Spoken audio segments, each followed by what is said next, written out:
semuanya. Pagi Bu. Sebelum memulai pembelajaran hari ini, alangkah baiknya untuk kita berdoa terlebih dahulu.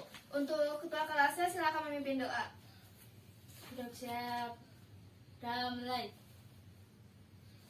Selesai. Apa kabarnya anak-anak? Baik Bu. Alhamdulillah. Semoga kita semua sehat terus ya.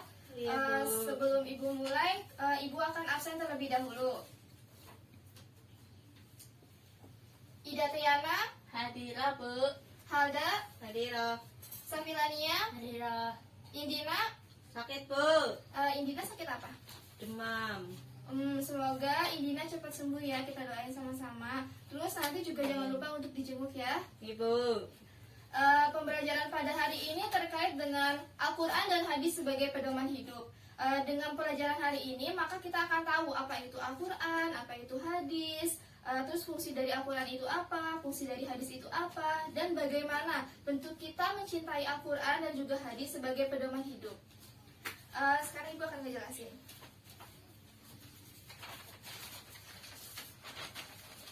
Materi hari ini terkait dengan Al-Quran dan hadis sebagai pedoman hidup. Ada yang tahu Al-Quran itu apa?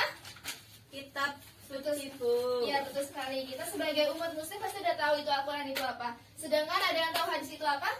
Perkataan Nabi. Betul. Jadi Al-Quran itu merupakan wahyu yang diturunkan kepada Nabi Muhammad melalui perantara malaikat Jibril.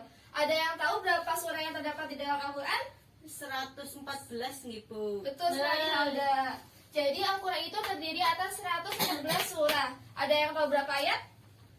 6.234. Betul sekali Safilania. Jadi Al-Quran itu terdiri atas 114 surah dan 6.234 ayat. Dan hadis, ada yang tahu hadis itu apa? Tadi hadis apa? Perkataan Nabi. Betul.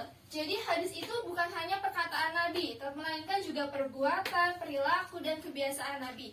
Jadi hadis itu bisa disebut juga dengan sunnah. Jadi hadis itu bisa disebut dengan sunnah. Hadis merupakan perkataan, perbuatan, perilaku, dan juga kebiasaan yang dilakukan oleh Rasulullah SAW. Ada yang tahu nggak fungsi Al-Quran itu sebagai apa? Pedoman hidup. Ya, betul sekali. Al-Quran itu yang pertama itu sebagai pedoman hidup kita sebagai umat muslim atau umat Islam. Selain itu Al-Quran juga sebagai sumber hukum yang paling utama. Jadi sebagai umat Islam itu sumber hukum yang paling pertama itu adalah Al-Quran. Betul. Selain itu Al-Quran itu juga sebagai pedoman hidup. Sebagai pedoman hidup itu berarti kita di dalam Al-Quran itu terdiri atas berbagai macam bagaimana yang kita lakukan, tindakan yang kita lakukan yang sesuai dengan syariat agama Islam, seperti itu. Dan untuk hadis itu juga sebagai pedoman hidup kita sebagai umat muslim atau umat Islam.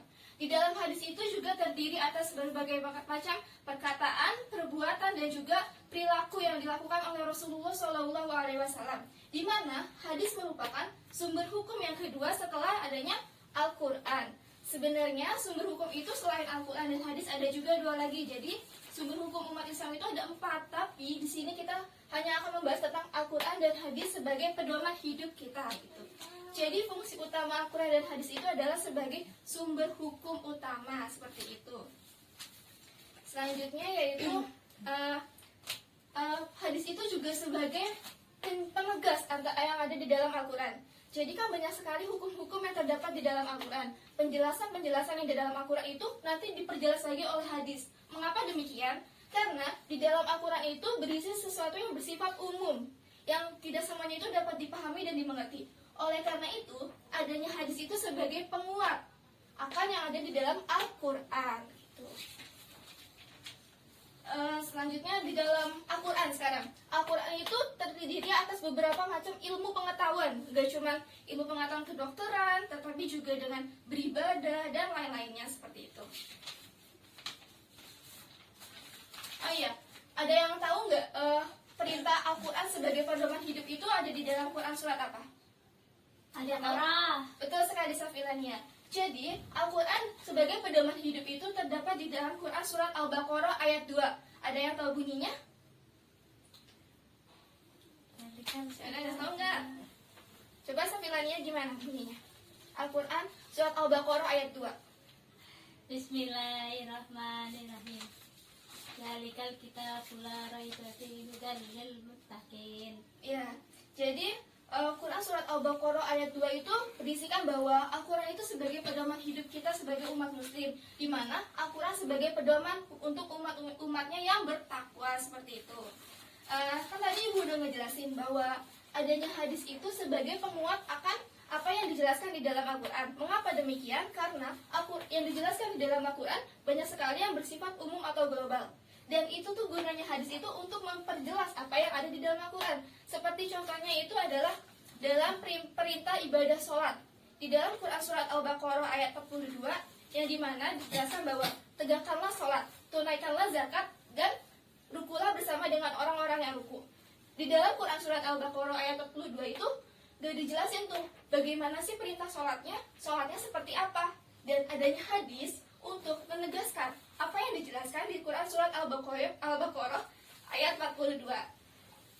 Bunyi hadisnya itu, pokoknya hadisnya itu dari riwayat Bukhari Muslim, yang dimana sholatlah kalian seperti bagaimana melihatku sholat. Melihatku sholat itu Rasulullah SAW.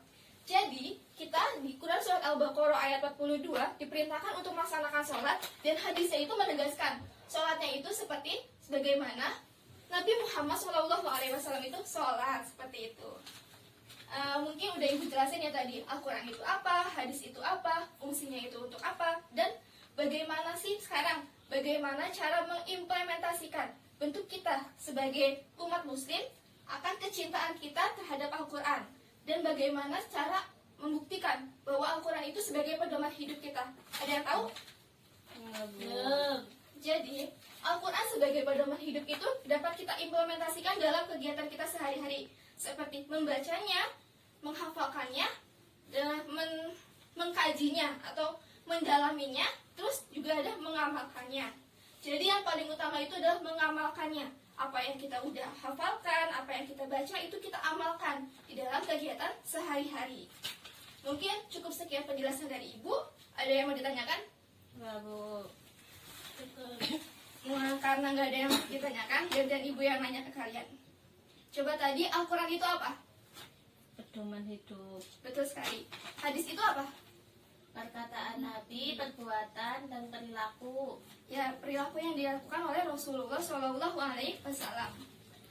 Terus bentuk kita mengimplementasikan bahwa Al-Quran itu pedoman hidup itu seperti apa? Membaca, Betul. Terus? mengamalkan, Terus? mengkaji. Ya, betul. Terus? Menghafalkan. Ya, jadi ada sebenarnya banyak sekali bentuk-bentuknya, tapi ibu kelompokkan menjadi 4, yaitu membaca, menghafalkan, mengkajinya atau mendalaminya atau mentadaburkannya, terus adalah mengamalkannya. Terima kasih pembelajaran hari ini, kalian sudah cukup memahami, memperhatikan apa yang Ibu jelaskan tadi. Sekarang silakan dibuka buku tulisnya. Ibu minta tolong kalian untuk di rumah mengkaji Quran surat apa dan hadis apa yang saling berkaitan terkait bisa boleh tentang perintah beribadah, perintah sholat, perintah zakat, dan lain-lainnya. Silakan dikerjakan di rumah ya. Ibu. Minggu depan Ibu periksa, Ibu lihat lagi hasilnya seperti apa. Udah memahami apa belum atas apa yang Ibu jelaskan. Ibu. Ada yang mau ditanyakan atau enggak nih? Apa udah cukup jelas? Udah, Bu. Cukup jelas, Bu. Ya, mungkin cukup sekian pembelajaran pada hari ini. Terima kasih sudah ikut memperhatikan apa yang Ibu jelaskan, sudah ikut pembelajaran pada hari ini. Semoga apa yang Ibu berikan dapat dipahami dan dimengerti. Ibu akhiri dengan doa bersama. Untuk ketua kelas silakan memimpin doa. Duduk siap. Sudah mulai. Selesai. Ibu bisa. Assalamualaikum warahmatullahi wabarakatuh. Assalamualaikum.